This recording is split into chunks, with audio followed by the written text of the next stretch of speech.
Welcome to Cryptic Mystic Vault. Have you ever wondered about the chessboard of global power play that is the South China Sea?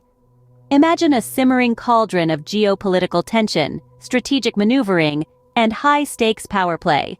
The South China Sea, home to critical international trade routes and a hotbed of territorial disputes, has become the stage for a battle for supremacy.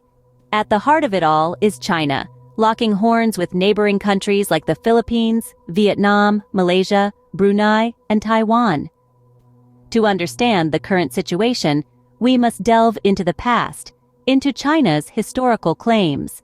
The roots of China's claims in the South China Sea can be traced back to the Nine-Dash Line. This ambiguous demarcation, first appearing on Chinese maps in the mid-20th century, roughly sketches out China's territorial claims, encompassing almost 86% of the disputed waters. Despite its lack of clarity, the Nine-Dash Line has remained the cornerstone of China's stance in the South China Sea.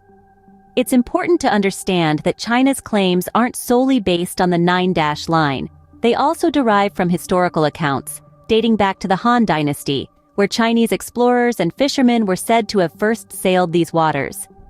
Over the centuries, these claims have been bolstered by the discovery of ancient shipwrecks and historical artifacts, further solidifying China's connection to the region. However, the strength of these claims is often challenged, leading to ongoing territorial disputes.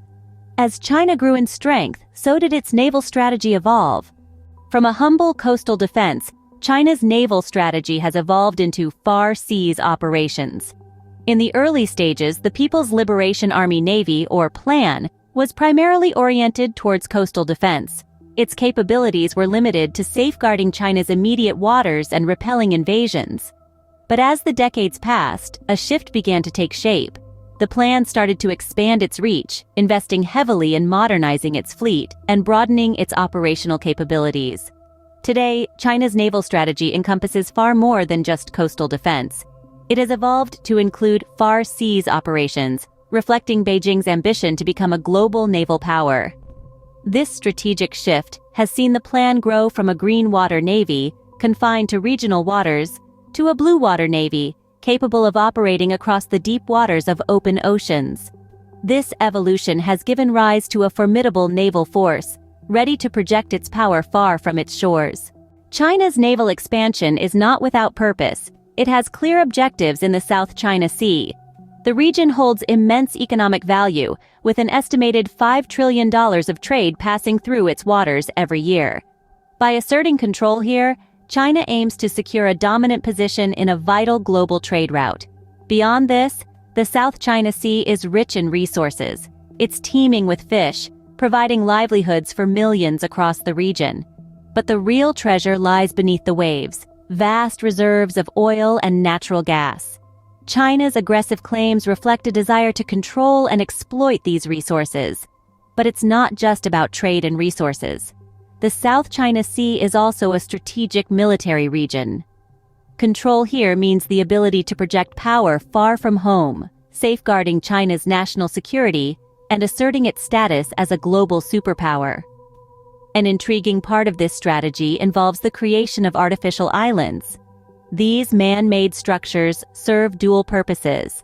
They solidify China's territorial claims and provide military installations that enhance China's presence and power projection capabilities in the region. From airstrips to missile systems, these islands are transforming the South China Sea into a fortified Chinese stronghold. As China's naval capabilities grow, so does the tension in the region. The stakes are high, and the balance of power in the South China Sea could shape the geopolitical landscape for decades to come. The South China Sea's future remains uncertain, a delicate balance between rising military capabilities and diplomatic efforts. As China continues to bolster its naval prowess, the region's geopolitical landscape teeters on the brink of change. The role of major global powers, particularly the United States, comes into sharper focus. Their commitment to maintaining freedom of navigation and overflight is a linchpin for regional security. The South China Sea's strategic importance cannot be underestimated. Its rich undersea resources and vital shipping lanes make it a hotbed for territorial disputes. The escalating tensions could potentially disrupt the region's stability, reshaping global power dynamics. The international community has a part to play in ensuring peace and security. The United Nations Convention on the Law of the Sea stands as a beacon of hope, a framework for managing maritime disputes. However, it's a challenging path, fraught with complexities and sensitivities. As we continue to watch the South China Sea, one thing is clear: the waves of change are far from over.